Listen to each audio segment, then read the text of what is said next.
Captain Picard. Priority 1 message from Starfleet coming in on secured channel. My Readier Room.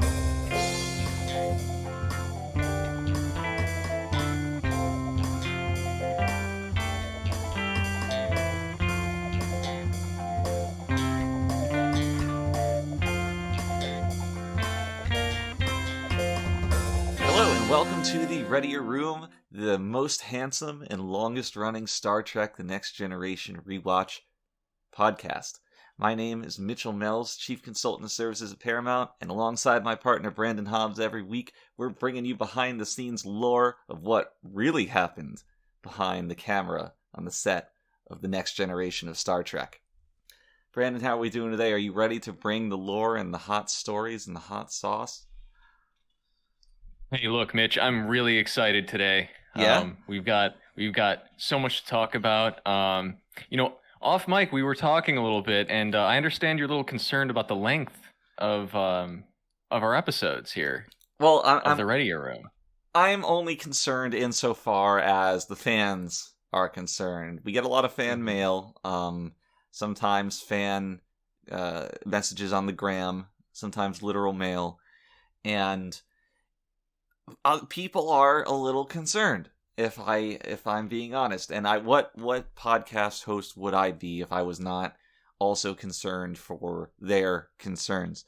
The thing is that there's been a real creep in the length of our episodes, where we initially, if you look at the lengths, they were maybe 30, 40 minutes at a time, and now it's 2 or 3 times that amount.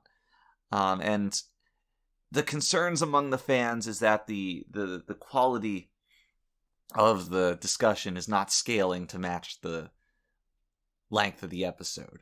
Right. Which, I think is kind of silly. Right. It's pronounced Mitch. But anyway, I agree that that's a silly concern. Because we're here really giving it our all on every second of every episode. At the beginning, in the middle, at the end. We're bringing it. We're doing it. We're bringing it. And I am sensitive to the demands of the ensigns on their lives, where they don't have time to sit down and listen to something for an hour and a half before they're pulled away to tend the fields or tend the babies or get back to work. Whatever it is that ensigns do all the time. And that's okay. However, I will not bow to the demands of terrorists. And the Readier Room will not negotiate on such matters. The show will be over when it's over. Yeah. And not a moment beforehand. I think I can speak for both of us when I say, we'll keep it in mind, but we're gonna make the show as long as it needs to be. With that said, what did you have for dinner last night? Oh, that's a good question. So last night I have really been into these chicken sandwiches recently. The same place that sells a mean spicy chicken sandwich sells a mean a Korean barbecue chicken sandwich. What's the name of that sauce with the silly name? Well, I almost said bulgogi, but that's something completely. It's Korean, right? Yeah, it's like I'm correct that Nanyamu, something like that. Yeah, have you something heard of like this? that. Hey, I know what it is. Yeah, it's spicy. It's spicy, and they sell it in a pita instead of a bun. All right. Yeah. And I'm so beside myself, paralyzed by my decision, that I just end up buying both. And, now, is this the chicken place that recognizes you as Mitch from the Readier Room? No, that's a different chicken place. That chicken place doesn't sell sandwiches; they sell loose chicken. Gotcha. Loose chicken, huh? Yeah. In this day and age, it's in this economy, it's quite difficult to pull. Yeah. But this place, they also sell French fries by the bucket. Like, that's their serving size. A bucket. Okay. So what I do is I sit down with my massive girth and bite into 2 or 3 sandwiches that I bought and shove my hand into my bucket of potatoes and go ham. That was my dinner last night, and it'll probably be my lunch and my dinner today too. What about you? Well, first of all, I'd like to say you sound like a great Trek fan. Thank you. I've been kind of liking these poke bowls recently. A poke bowl. Now, what is that? A poke bowl. It's like a sushi bowl or something with some fish in it. Okay, what kind of fish? Some like rice. Goldfish? I don't know. They're all it's all raw, so I can't really tell the difference. Okay. You know, you get your pink fish, your slightly more pink fish. Now, I saw this episode of The Simpsons one time, several decades ago, where one of the principal characters, the protagonist, ate some kind of raw fish, which turned out to be poisonous.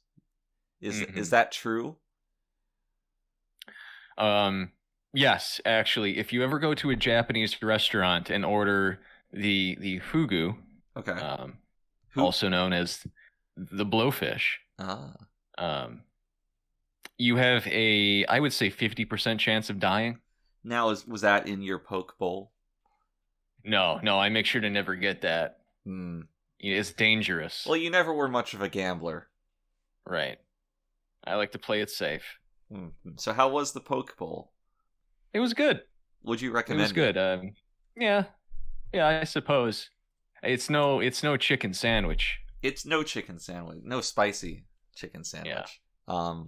I've always thought about spicy sushi as a concept. Ways to They do that. How do they do that? Well, I mean, I know like the American style does the spicy mayo. Yeah, but that sounds kind of gross. No, it's good. I mean more of like a dry rub, maybe, on the sushi. That's disgusting.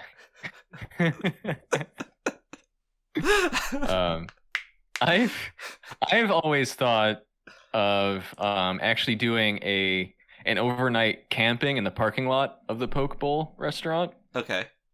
And ordering Poke Bowl for breakfast, lunch, and dinner, and just kind of sleeping in my car. That would be an interesting journey to catalog along the way. Yeah, I think no one else has done this, right? No, I think I can't imagine what would possess someone to do anything like that. Right. Yeah, and I would because I got a van, right, and you put the seats down, make a little bed for myself, and in between, obviously I'd be recording this for YouTube, and in between my stops for food, I would just, I guess, play cell phone games, and avoid my wife, Right. It takes a lot to, just want to spend a night willingly in your car and eat fast food or low-grade restaurant food.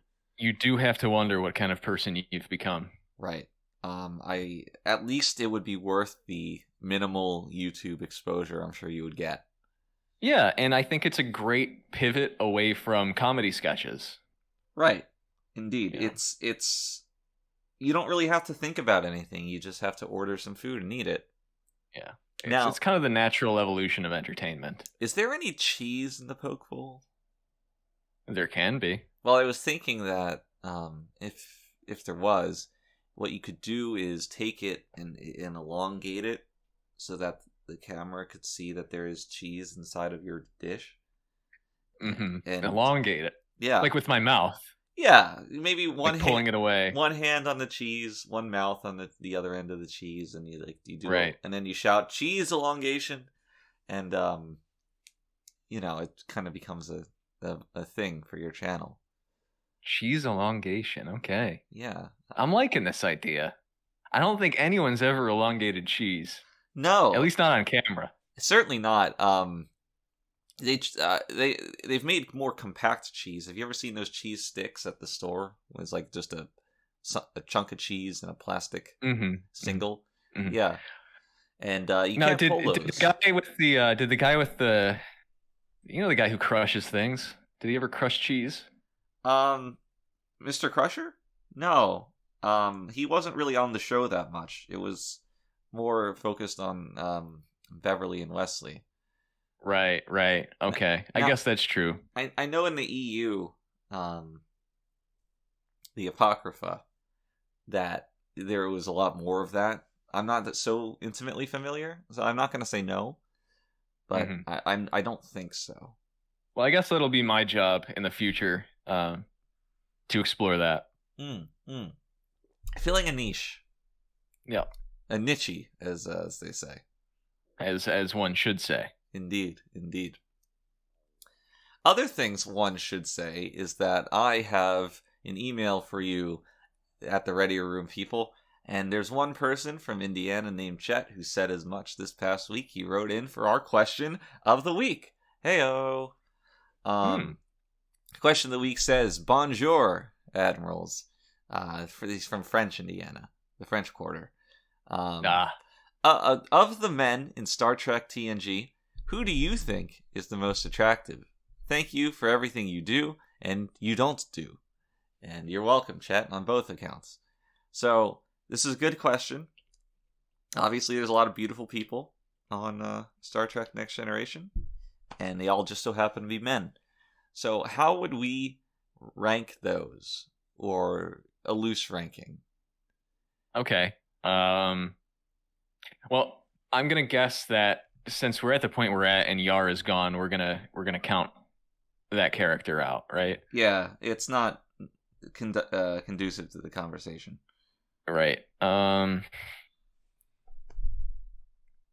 Well, I mean, I'm just gonna say it. LeVar, Geordi is at the bottom. I was gonna say LeVar. I was gonna say he's at the bottom. He's at the bottom, huh? Yeah. No, who's at the top?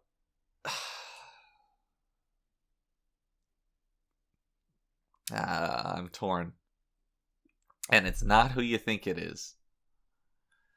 I would say either. Let's go by you want to go by the character or the actor? Because some of them have makeup or prosthetics. There's some big distinctions here, and we can discuss both. Okay. Well, because some people are. Well, actually, here's the thing. I would put Captain Picard towards the top, but I would not put Patrick Stewart towards the top. And the reason for that is Patrick Stewart is actually kind of like a dumb idiot in a lot of ways. Yes, exactly. Yes, Patrick Stewart is actually a dumb piece of shit. Right. Whereas Picard is sophisticated, an intellectual. Yeah, an intellectual. Yeah. So yes, I agree that if we're not just discussing physical attractiveness, there's definitely a distinction between the two. Now, in that vein, I would say Worf is the most attractive. That's interesting. That's very interesting to me because Worf is a dirty Klingon, as we all know. Yeah, and that's kind of what makes him attractive. Well, he's got that animal ferocity to him. Yeah. But at the same time, whenever he bares his fangs, he looks more confused than intense. Yeah, but it's kind of endearing, and I mean the gap between him and Michael is it's also fairly big. It is. Now, Worf is the tallest. Michael is the tallest. Right, which going by red pill ideology is big, as one does. It's a big thing. Yeah, it really boosts him up quite a bit. Well, that's why they, when they were fleshing out Worf's backstory, they named him Worf, son of Mog, because he mogs everyone else in the bridge. Yeah. So Worf, I think, would be up there. I don't think I'd put him at the top though. Nor Michael, but definitely upper percentile. Now, yeah. What are we gonna do about the Wesley Crusher conundrum? We're not gonna do anything about that. I don't want to touch that. Yeah. Now, I think we're gonna be touching that enough in the discussion this episode. Indeed, I will say that Will Wheaton, to his credit, has managed to keep the awkward teenage boyish charm well into his 40s and 50s. Yeah, I mean that's definitely a nice way to put it. Yeah, with all that would imply. Like, I could see Will Wheaton in the year 2021 waking up and just having a big old zit on his forehead that's gonna ruin his day. I could see myself, giving him a wedgie, Yes. stuffing him in a locker. I could see him speaking at the eulogy of his lifelong friend's funeral because, they're old now and he's dead, and his voice just cracks in the teenage way. Yeah. So I think that speaks for itself. Indeed. So I still haven't heard who's at the top of your list. I was waffling on Patrick, but if we're going by the characters, I'm gonna say Data. Yes. Data is... No. He's, I don't really know how to describe it, or why. Because he's, this cold, inhuman piece of machinery, and he's objectively not just physically the most attractive. But there's something about Data that is just so silly and yet charming.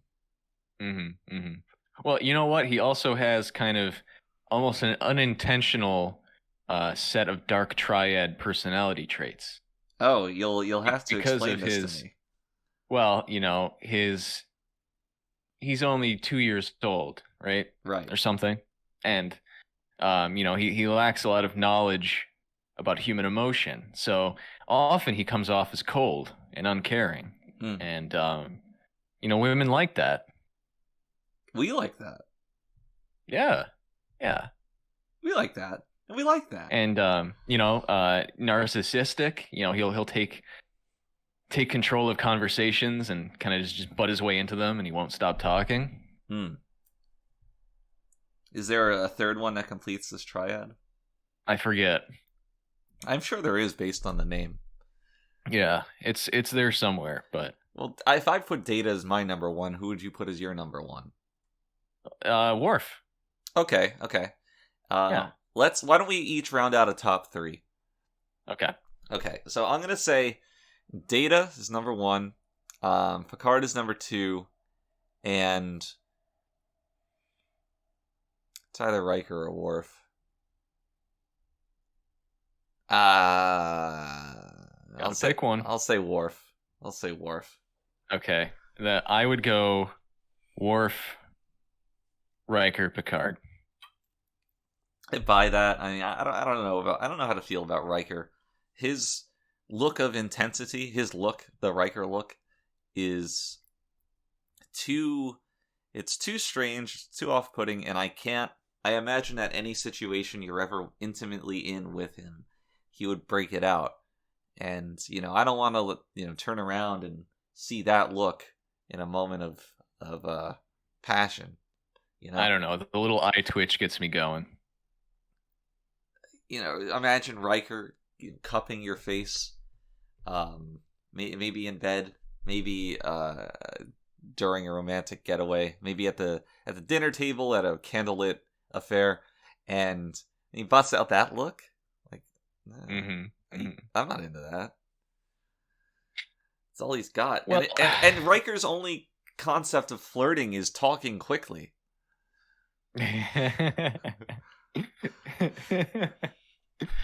Shooting off one-liners in quick succession until one of them sticks. The shotgun approach. Yeah, which I can respect. Can you? Yeah, you gotta shoot your shot. I mean, it's a numbers game, is what they say. Riker shooting his shot is like the 3-point contests in the NBA where they have the whole barrel of balls to just pull from and shoot endlessly. Well, hey, look, we're just gonna have to agree to disagree here. I guess we will. Otherwise, we're never gonna be able to get this show off the fucking ground. That's true. So, chat, great question. I'm curious to hear all of our ensigns' rankings on the most attractive men on the Enterprise. Be sure to tweet at us with your personal top 3. Not so interested in the women, but Very excited to see your opinions on the men. And if you have your own question at home that you want us to answer here at the podcast every week in the Question of the Week segment that we do weekly, you can email us at the readierroom@gmail.com. So the capital T, capital R, and a second capital R. Or you can tweet at us at the Readier Room, and we'll probably answer your question. So Most likely, if we feel like it. This week, we're talking about the Dauphin. Oh, good job. Yeah. Wow. I didn't know you knew French, Mitch. Well, I just like Chet, I lived in the French Quarter of my hometown for quite some time. Mm-hmm. Yeah, French Trenton. And you pick it up quite easily. Yeah. Nice seeing some French representation.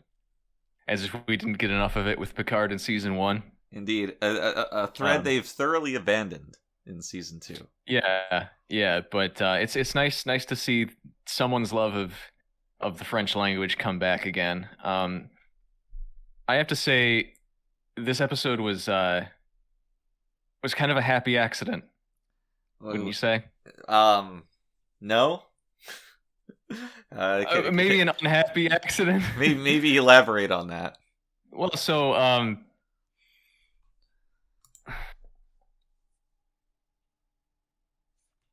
one night, some of the crew go out to the local dive, right? Uh-huh. And we're drinking, shooting the shit, as we do. We were just wrapping up production of God, what episode was it? The one with the face.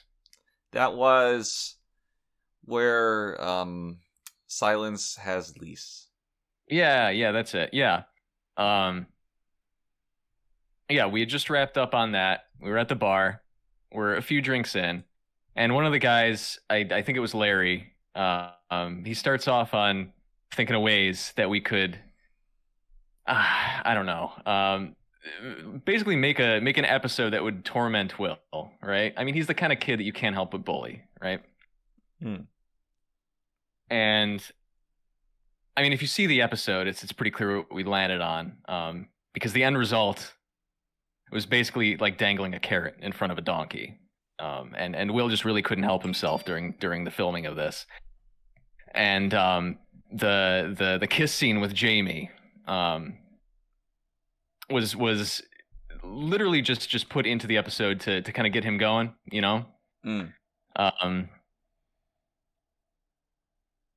It was a reminder to Will of what he could not have.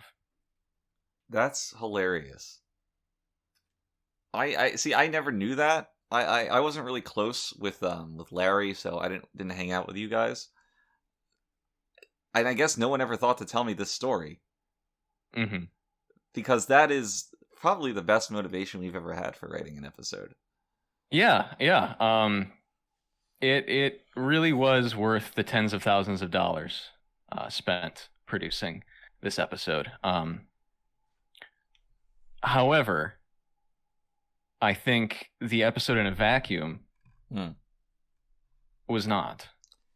Yeah, no, that I'll agree with. And having heard the motivation behind it, I can look at this episode with softer eyes. Yeah, I think anyone can. Yeah, a lot of what I didn't like is easy to forgive when the motivation is to kind of pull one over on Will Wheaton. Yeah. But overall, to look at it from the unwitting audience perspective, yeah, I don't think this episode works. I like the idea of very relatable and human budding teenage romance. Like that's cute, and sometimes you'll have episodes that are really sterile, and sometimes you'll have episodes that are really core to the human experience, and that's a fine balance to have. But I don't know, I just didn't think those scenes worked very well, large part because the actors had very little chemistry, which I guess makes sense when, it's Will Wheaton.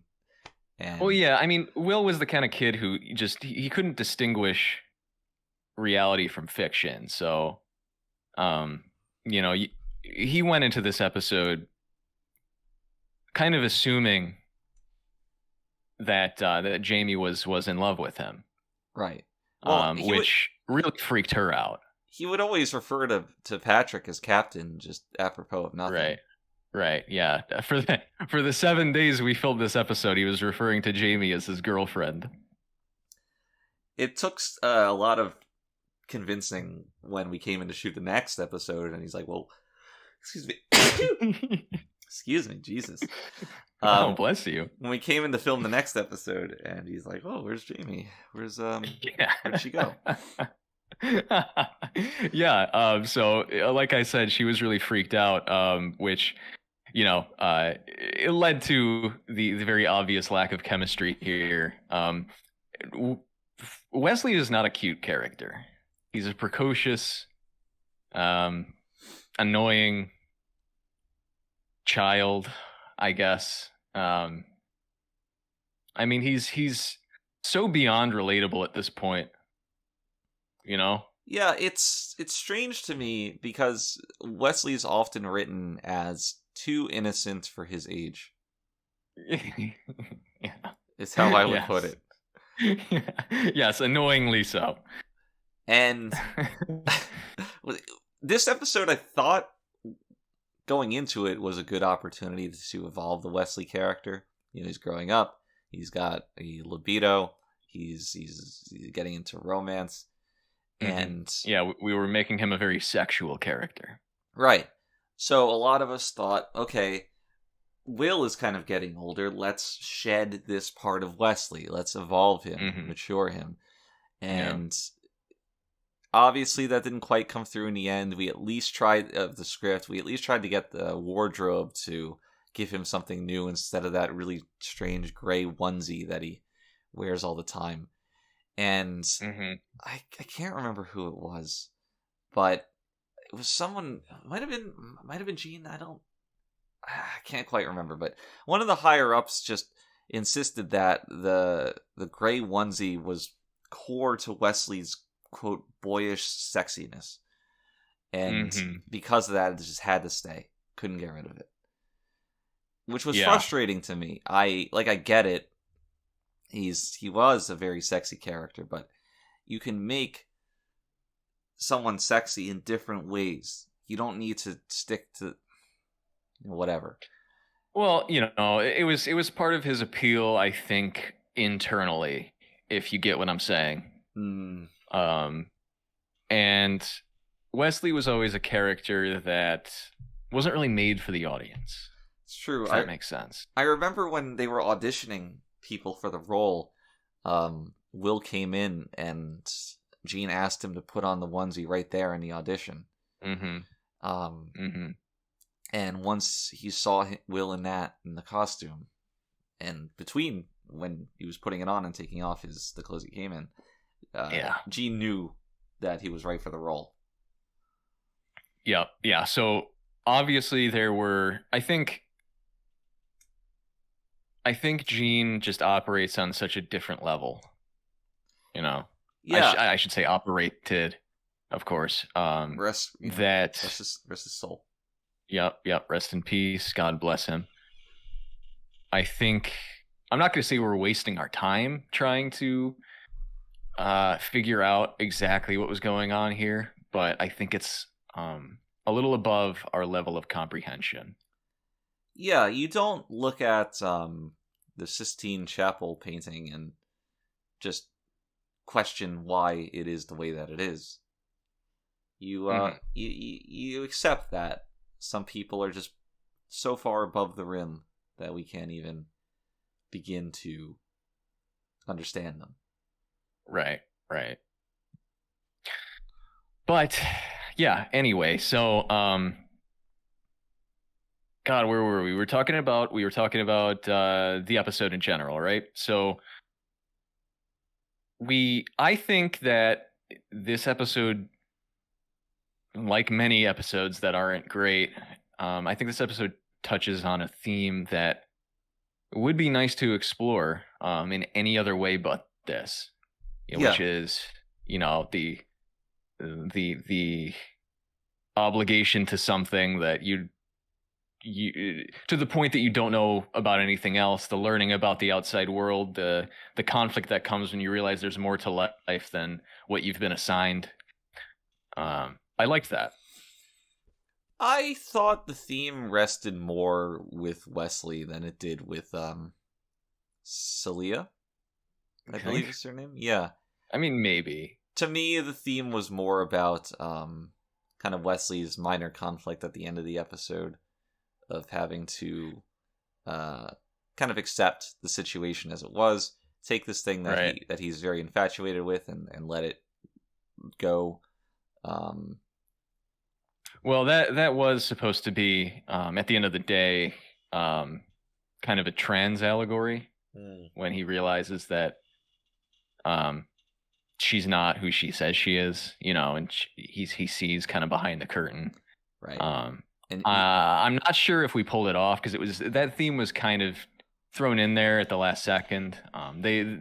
Rob tried his best to get a very visceral reaction out of Will, and I don't know if he succeeded. Well, the goal was to have Wesley display something akin to transphobia, and when he sees Celia transform and come back, he questions her humanity, her ability to love anything, and he's just very put off and disgusted. Right. Which, understandable. But right, yeah, he eventually has to learn to accept it. He goes and runs after her and gives her some chocolate. Gives her a big bowl of chocolate for some reason in a glass bowl as she's about to turn into energy and transport down to the surface of her home planet. Here's the question. Did he remember a spoon this time? Because the first time he ordered chocolate for her, he did not order a spoon.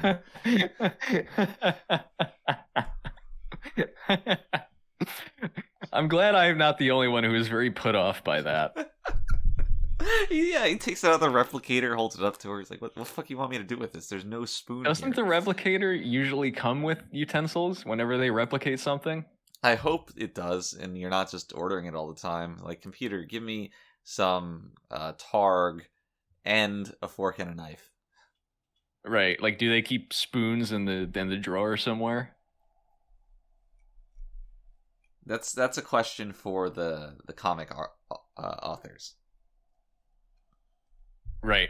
It is. Actually, yes. I will be on the lookout for that in my explorations of the comics. Maybe we can get one of the comic authors to come on the show. Yeah, I mean, they probably aren't really doing anything. No, I mean, comics have been dead for how many years now? So they are kind of in a bad spot right now with the manga coming up. Well, I mean, after they switched the manga market to be written exclusively by forward-thinking progressive women, there was nothing that the U.S. comics market could do to keep up. Yeah, I mean, it's what people want to see.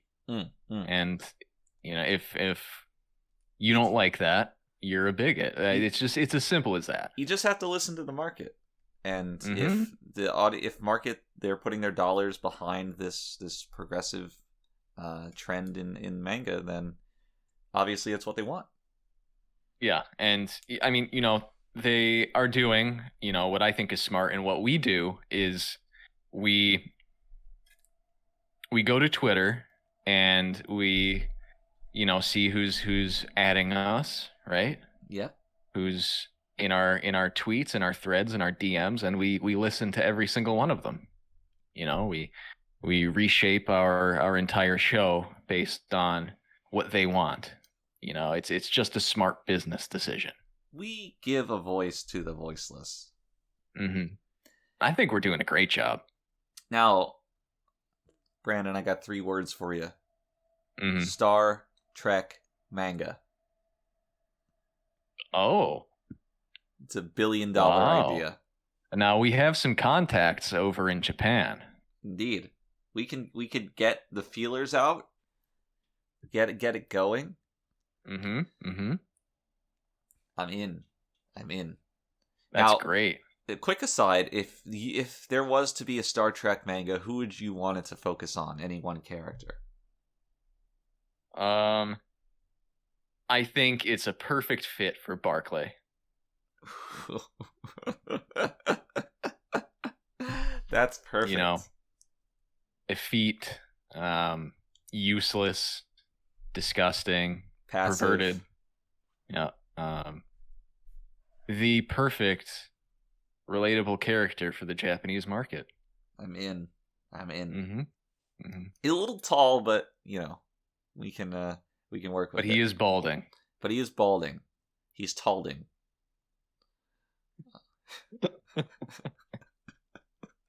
That's right. Anyway, where were we? what show is this podcast about? I think we're done with this episode. This stupid Celia and the Bee. Oh, jeez.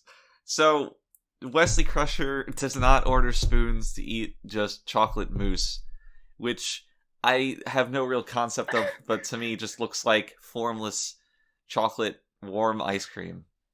That is what chocolate mousse tends to look like, yes. Yeah, okay. So here's the thing. There's precisely one part of this episode that I think works, and it's Wesley asking for love advice from the rest of the crew. Yeah. I thought that those scenes in general were pretty cute, pretty funny, and they were part of a series across several episodes of smaller crew-to-crew non-work interactions that work really well. Sure. I mean, yeah. I guess it was good. It was fine. I liked it. I was disappointed we didn't get to hear Geordi's advice, but he kind of just told Wesley to fuck off. Let's think Geordi's all business. Yeah. Yeah, he is. Not that he would have been able to give any good advice anyway, considering he goes and has a relationship with a hologram later on. Indeed. But he got advice from Riker. He got advice from Worf, right? I think, and also Data, I believe, but Data's advice sucked because he's a non-feeling android. Oh yeah, that was right after Worf, so I was kind of mixing the two up into it was one the same scene, yeah. But Worf's advice, I think, is the standout as it's certainly the funniest, and probably one of the funnier scenes as of late in TNG. It's great. Now, what was really good about that scene is that a lot of it was improv by Michael, knowing just the Klingon image that we have for them. He was able to put it together pretty well. And, that was his first take. It was his first improv with it, and it just stuck. It was exactly what the scene needed, which was wonderful for this episode, but it kind of gave Michael the impression that he was an improv guy. Like, he could improv any number of scenes, and he never really struck gold the same way. It was a lot of eye rolling, a lot of unsuccessful jokes in future episodes when he would try to improv, and we had to do a lot of extra takes to get to get past this. And inevitably, the director would start lying to Michael, or he's like, "Oh, Michael, that's really good. That improv, that works really well. We're just gonna do one more. Just do this one with the script, and just so we have something to edit against." And just through that little bit of subterfuge, we were able to get the episodes completed. I mean, none of the cast ever actually watched Star Trek, so it didn't end up mattering. But yeah, that was one of the tricks of the trade that every director had to learn. Yeah, usually the hard way. You get one good improv session, and suddenly you think that I don't know, you're funny. Yeah, right. Which as professional comedians, we know that's not how that works. But I remember in the director's chair, around season 3, somebody they taped a message to the inside of it, and it just said beware Michael's improv. as a warning to new directors who would come in and assume the chair later on. And it was Yeah, kind of a rite yeah. of passage, really. Yeah, almost a riddle, really. It was quite cryptic. I liked the Riker scene with Guinan. I thought it was funny. Why did you like it? Why was it funny?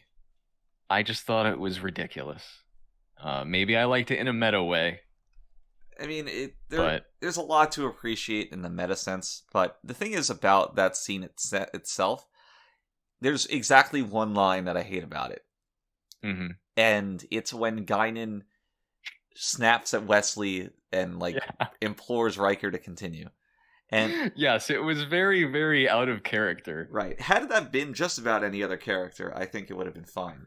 But yes, for Guinan, this ageless, knowledgeable entity to just become fixated on Riker complimenting her appearance is just so far out of character that it took me out of the episode immediately. Telling Wesley to shut up. Right. And until that point, Guinan's kind of just, playing catchball with the conversation. She's being witty in her own way, which makes sense. And you kind of get the sense that she's indulging Riker's role play here. And then, no, that's not it at all. She's just yet another one taken in by the Riker charm. Yep. Yeah, which is just... It's unbelievable. Right. You're right. The suspension of disbelief cannot carry one that far. For some reason, I still find it funny, and yes, it's probably just because I like it ironically. But there's good reasons to like that scene. Just to get back at Frakes, for example. Frakes hated shooting that scene. He really did not want to flirt with Whoopi on camera. Thought it was beneath him. He's he said a lot of mean things in his complaints. Oh man, look at her, look at me. You see her skin color, how dark she is. It was awkward to be on set that day. Saved by the director again. He just shot reverse shot when one of them was on the set, the other one didn't need to be, and Riker. Yeah, Rob was a real professional. He was. Handling actors, wrangling them, is one of the foremost jobs of a director. Placating their massive egos, stroking their massive egos. It's something that takes a sensitive touch. Right. So Rob was a master at it. And who knows how long production might have been delayed if it was somebody with worse people skills at the helm. Definitely. And I mean, I don't know. That's why I always liked having Rob on set. Especially during this time, he had become very proficient with the wheelchair as well. Just all kinds of things. He was a really, really good guy. Great guy to have on your side. Indeed. I always thought, just playing around with the idea in my head of if we had more than one wheelchair, having races with them or obstacle courses, and I know Rob would have came out on top. Oh, definitely. He was unmatched. Right. He was, he'd be moving across set, just doing these little 360s.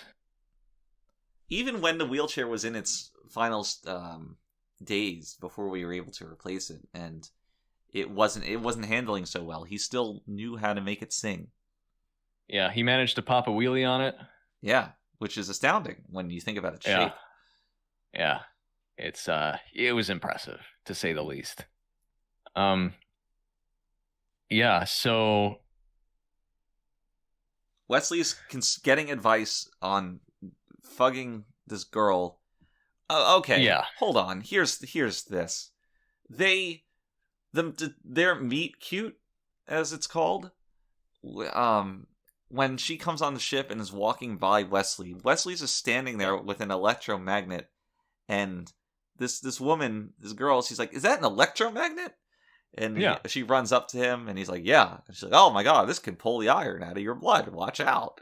And then they leave, and At no point in any of their future discussions does she come off as a scientist, as having the same interest as he does. It's just such a strange thing for them to meet and bond over. I don't think it's so weird. I think the show portrays her as a kind of a book smart kid. I don't know. You know? No, not really.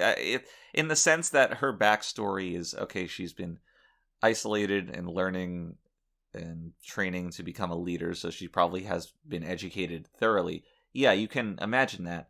But her on screen, she's never portrayed as being knowledge-seeking or particularly clever. Well, that's not true. She's very portrayed as being curious about lots of things, and it's not too surprising that her curiosity for magnets would lead her to, say, reading a Wikipedia article about the statistics of magnet-related things.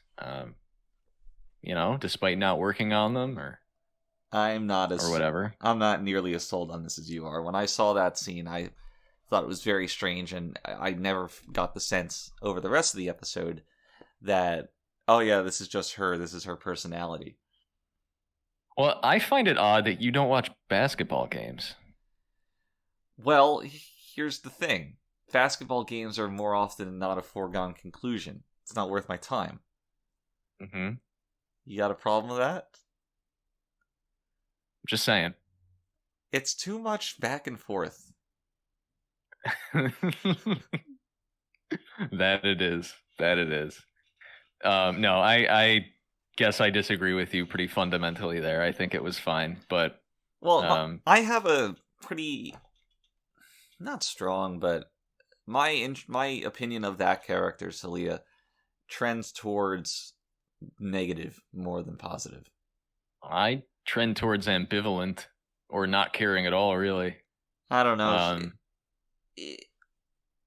She just doesn't. She's not that compelling. I can definitely see why you'd be ambivalent towards her. But you want your romantic lead, or the person opposite your romantic lead, to be compelling in some sense. I guess she's attractive. Well, I mean, she was attractive, but I mean, that was kind of the goal of the episode was to amass attractive women on set, right? Yeah. For the express purpose of tormenting Will. I feel bad for Machin. Oh, especially. Everyone knows her. Goes on to act in Twin Peaks, of course. The most important television show of all time.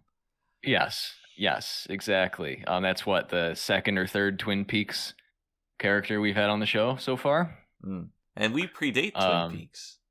Yeah. So we were ahead of Lynch in this department. Most departments. But no, Machin was, not only beautiful, but an amazing person. And, she was supposed to have a much more integral role in this episode.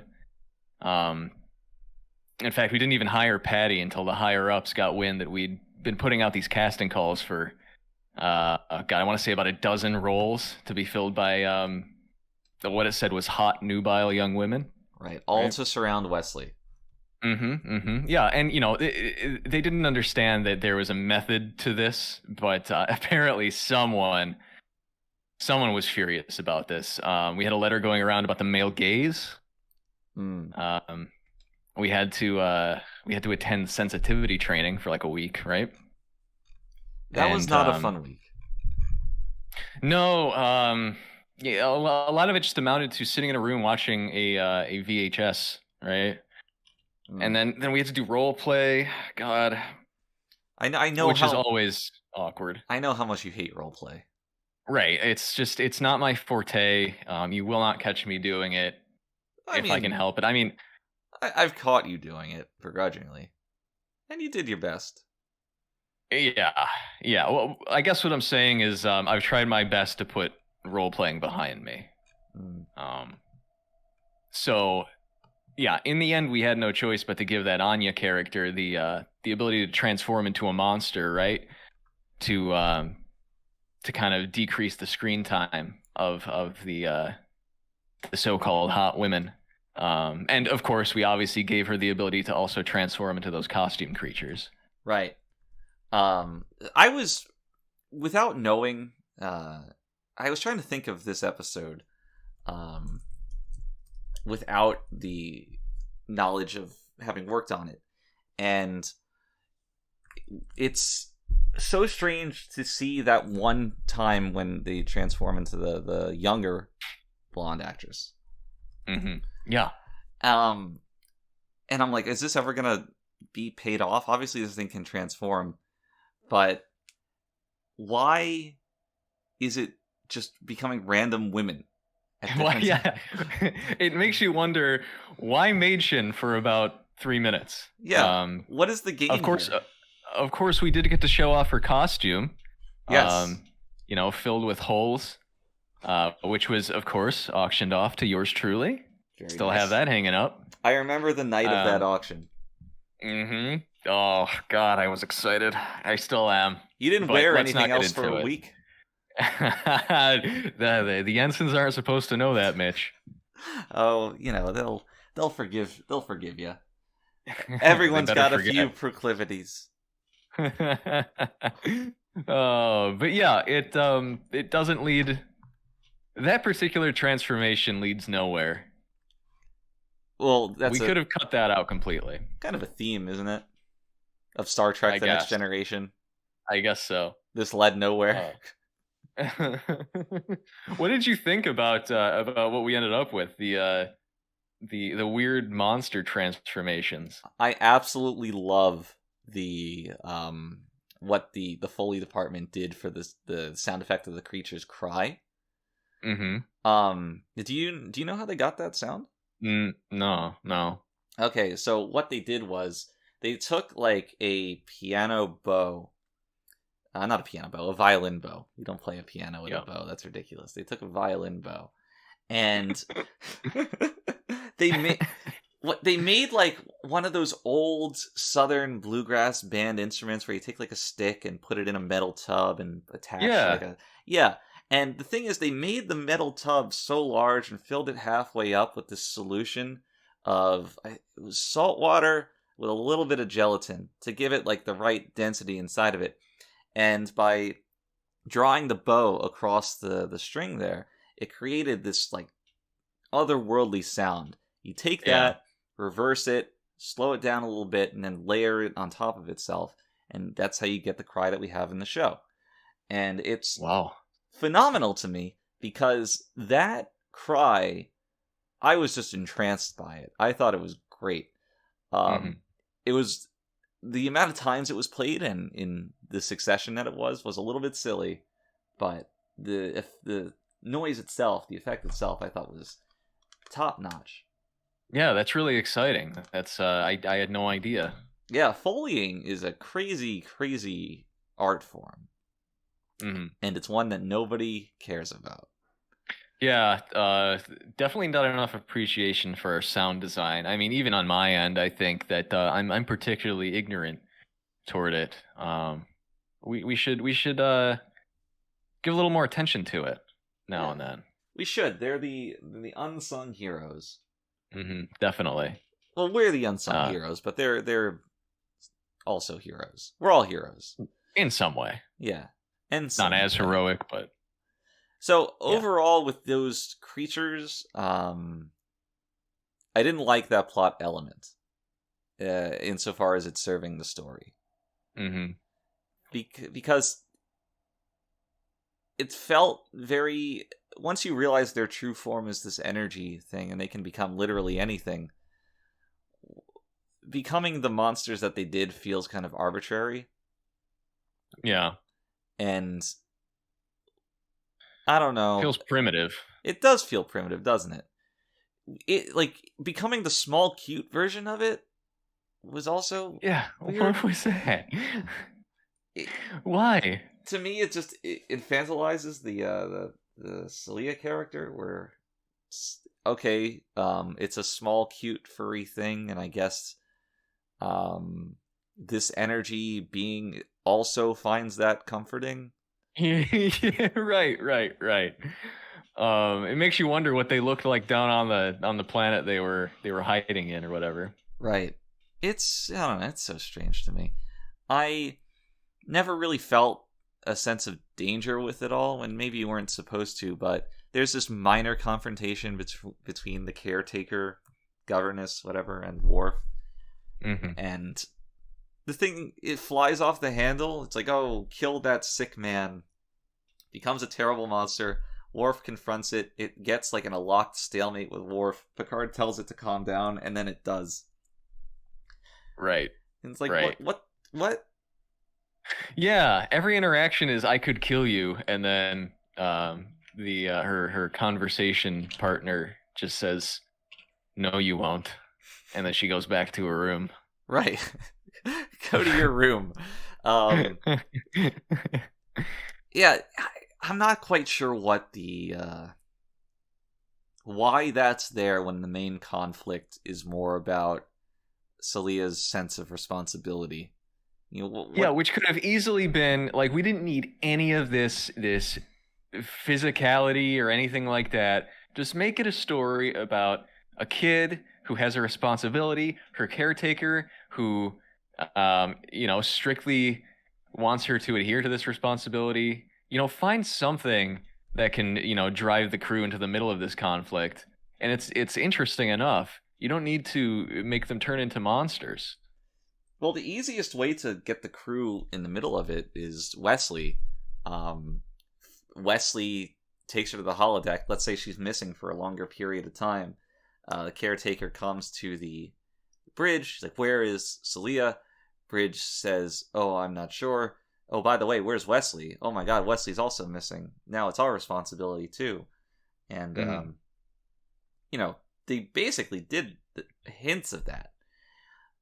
Not fully, because that wasn't the focus, but there's a way to get everybody involved appropriately without driving the, not the stakes, but the circumstances up unnecessarily high. Right.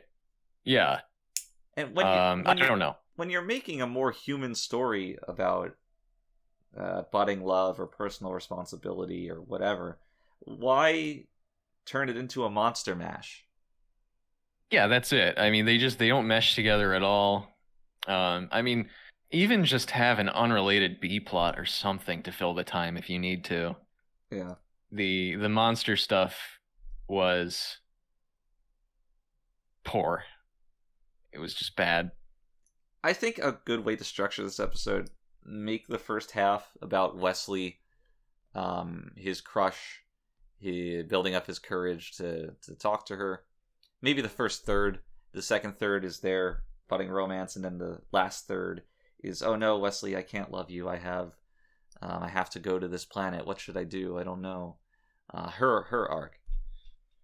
Yeah, sure. And then, well, I mean, of course, you need some kind of Star Trek thing in there, so the B plot can be that they need to repair the engines again. Easy stuff. No, let's make like an actual sensibly boring B plot. So, okay. Data. Yep, always Data. Oh, I got it. Data, in his quest to understand humanity more, makes an eye visor like Geordi, and comes to terms with seeing things that way. Yeah, that's perfect. That sounds good to me. Plays upon the Data Geordi friendship a little bit more. That's kind of starting to bud.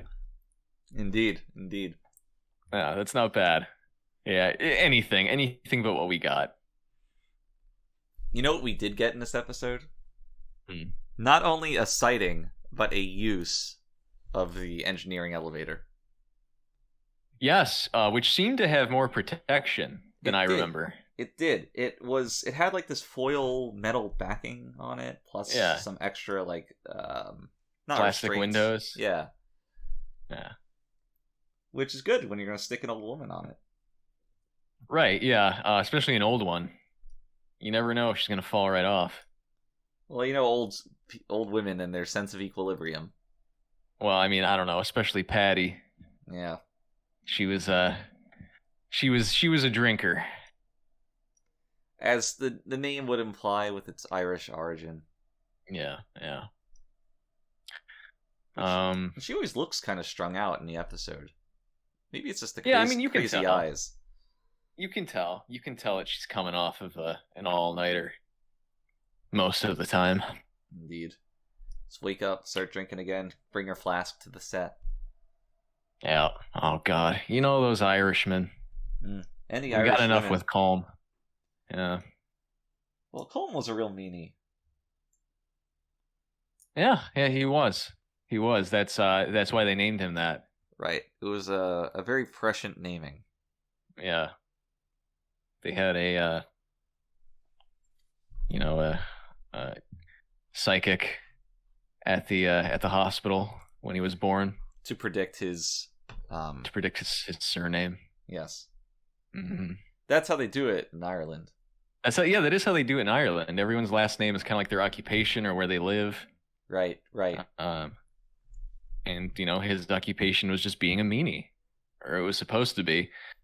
I don't know how he fell into being a Star Trek recurring cast member, but well, here's the thing that what's his name? O'Brien is, of all like the characters in the show, big or small, and their number of appearances, O'Brien is in the exact middle, where he has the exact average number of appearances for any character on TNG, and he had the mean is the thing.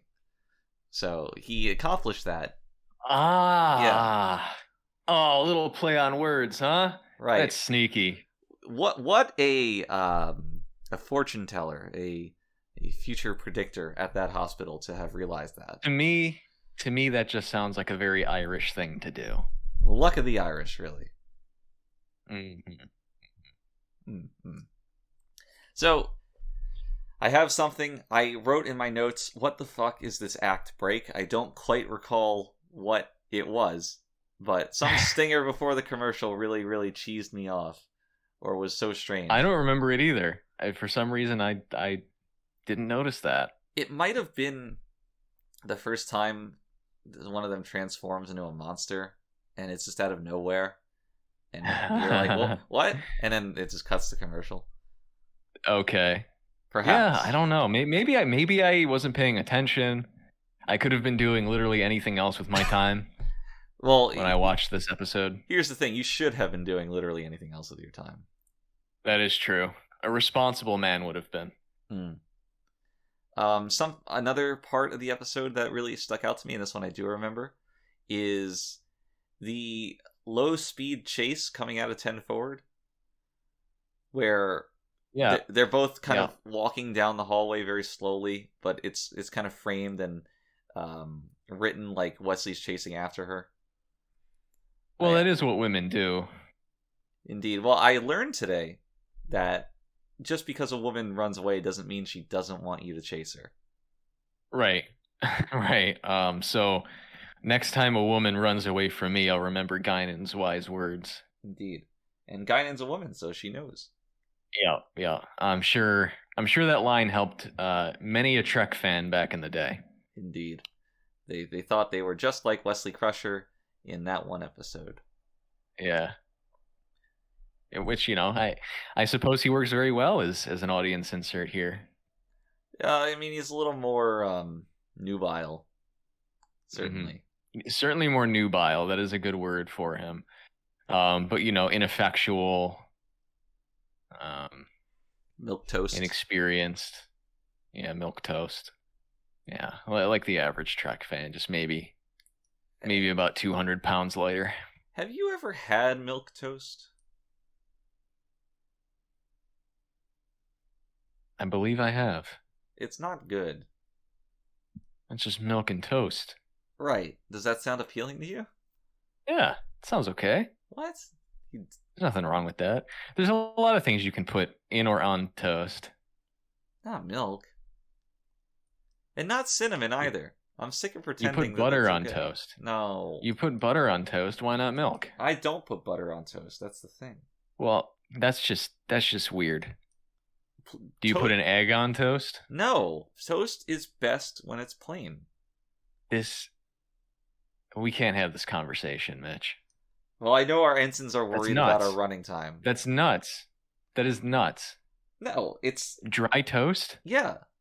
Do you eat it with something else? No, maybe another piece of toast. This is your love for Kaiser rolls coming back in a different form. Yeah, here's the thing. Bread is its own reward. You don't need to dress it up with condiments. Oh my god. Yeah, maybe if you're poor. Uh-huh. Yeah, well, what do you want from me, man? What is this, Aladdin? No. You know, it's not always better to be more luxurious. You know, the crown is more expensive than the hat, but which one would you rather have when it's raining? Look, I don't think it's luxurious to spread some Concord's grape jam on a piece of bread. It's certainly decadent. Wow.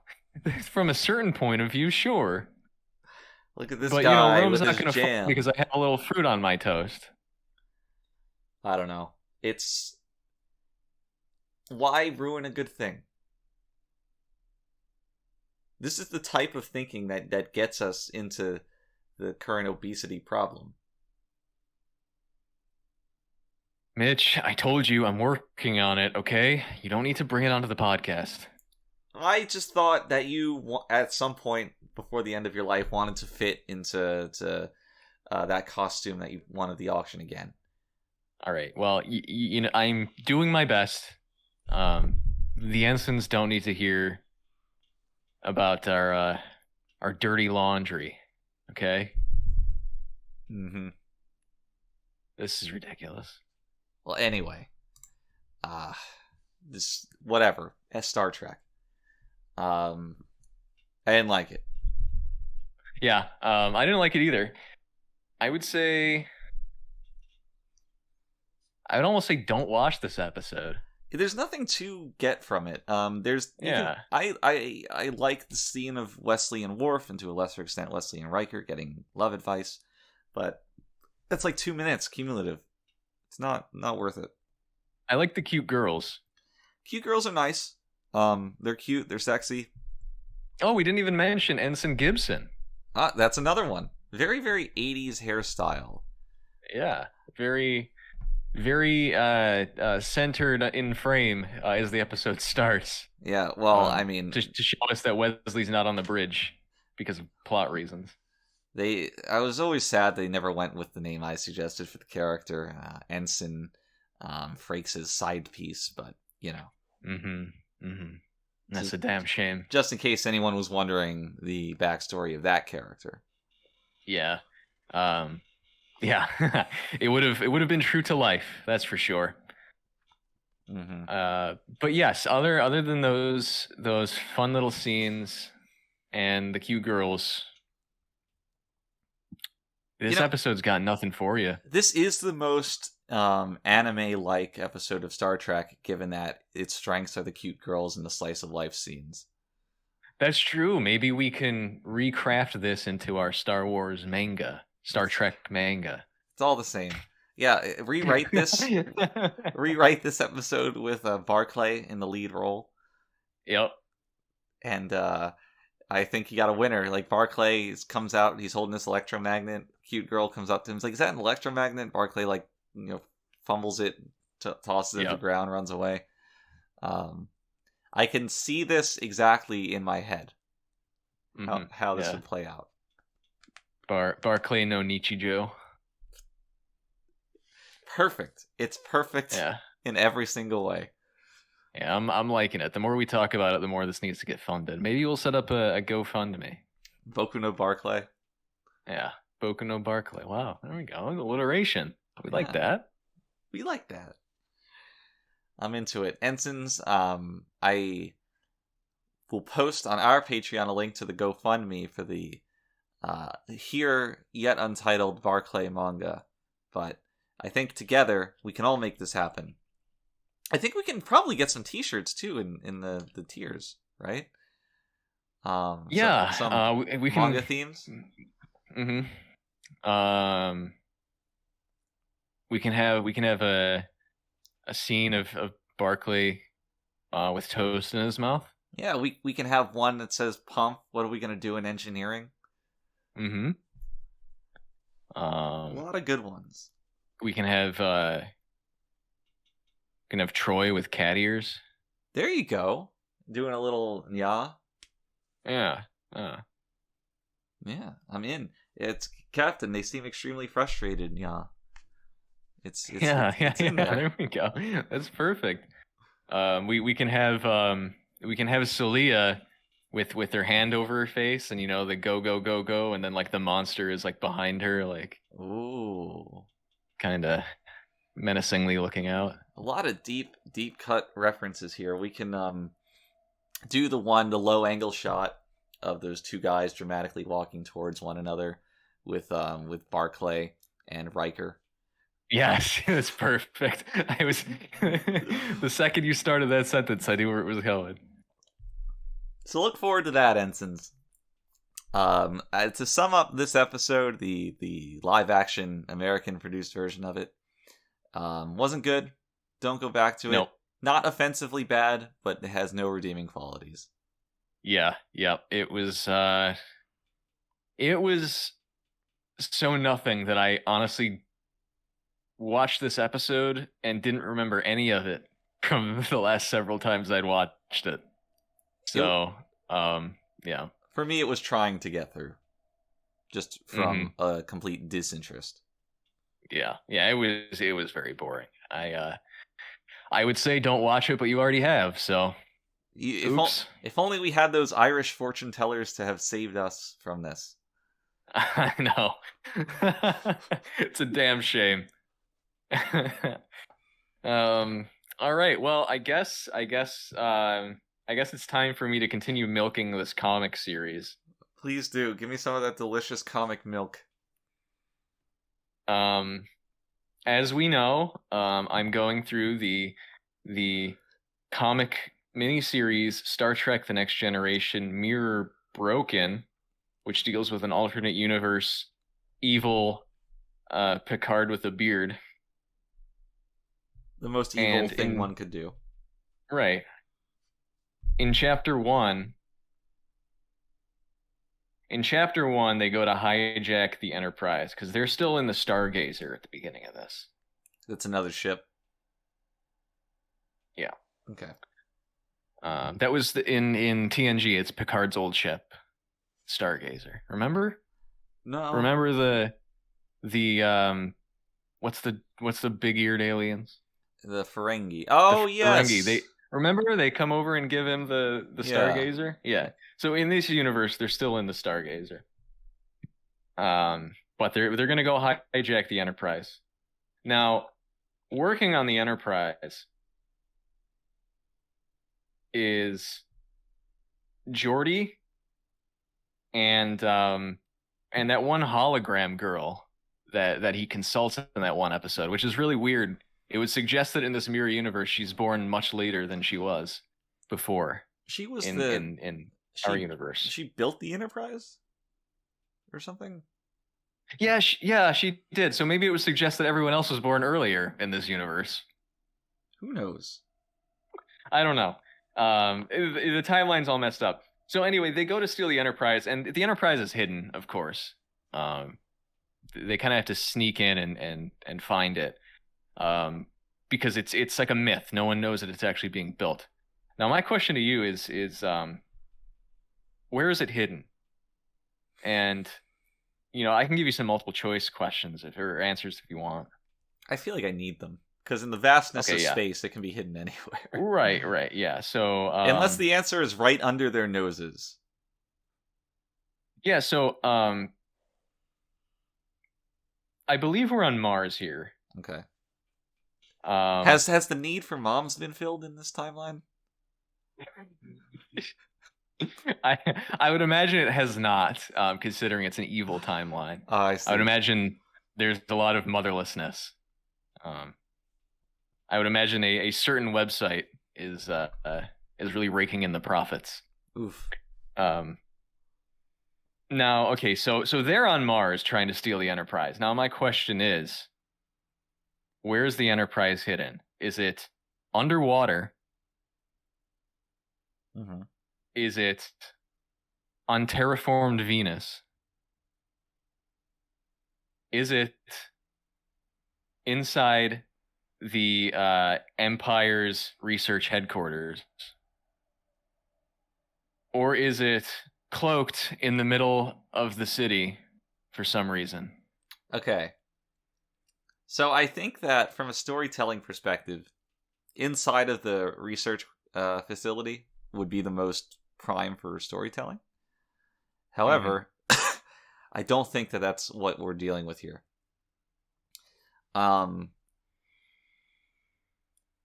inclined to go with the option that includes for some reason, based on the fact that this is a comic book, and it's most likely ridiculous. Also, cloaking is, I'm sure there's a dramatic turn of, like, oh, it was there the whole time. Or if this, right. I don't think the Mirror universe is overtly comedic, but if it was, there's like Data just walks into it and hits what is seemingly nothing. So I'm gonna go with cloaked in the middle of the city for some reason. Well, yeah, if it's not overtly comedic, I don't know why I said it comedic like in some way. It's definitely comedic because they break into this research building or whatever, and they find Geordi there, and they're like, yeah, we're gonna steal the Enterprise, and he just says, okay.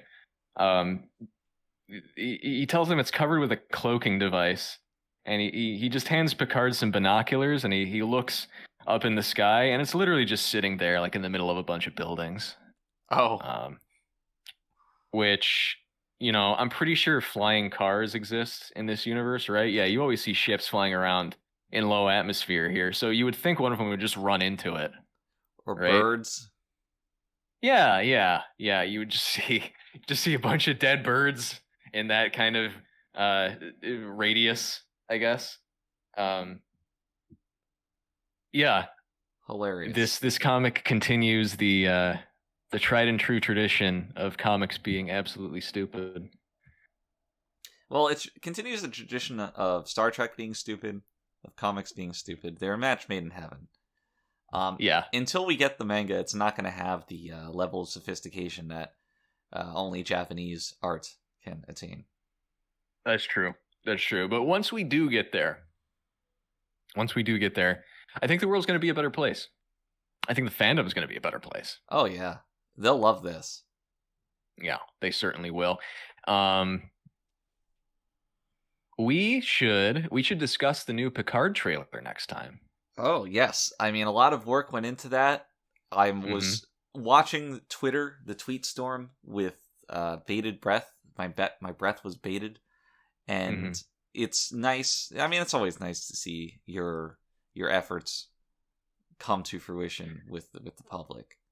Yeah, we do have a lot to talk about, actually, that I'm surprised we didn't get to. Star Trek Day, of course. Yes.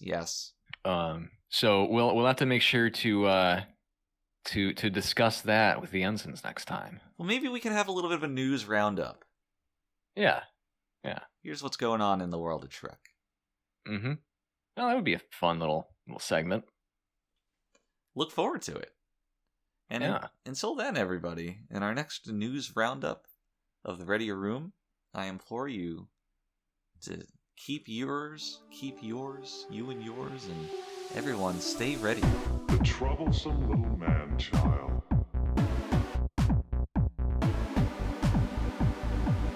Consider that in the history of many worlds, there have always been disposable creatures.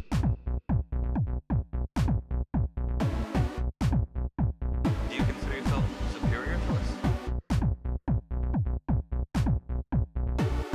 Should have told him to mind his own damn business.